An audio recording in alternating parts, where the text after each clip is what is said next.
Hey everyone, this is Tim from YourSixTech. Today in this video, I'm going to show you how to pair a new Amazon Fire TV remote. And this is very easy to do. Now, go to the back of your TV and simply unplug this from the wall outlet for approximately 60 seconds. Then go to your remote and press the back button, the button with the 3 lines on it, and the left button. And hold this down for about 15 seconds. And this will reset your Fire Stick remote or your Fire TV remote.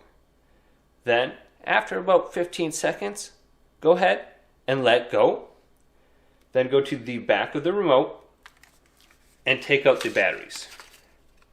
Now, go over to your TV and plug it back in. Now for your Fire TV, the power button will be located right next to the word right here, Fire TV, and there will be a little button you can press in. So you just have to press that button up, and your TV will start. Alright, so with my TV fully restarted now, I'm going to place the batteries back into my remote. And then I'm going to hold down the home button. And if I continue to hold this down, the light on the remote will begin to blink like orange or something like that. And this is an indication it's trying to pair with a device. So it's blinking. And if you hold this down for maybe 60 seconds, it should connect to your TV. And you might have to repeat this process multiple times.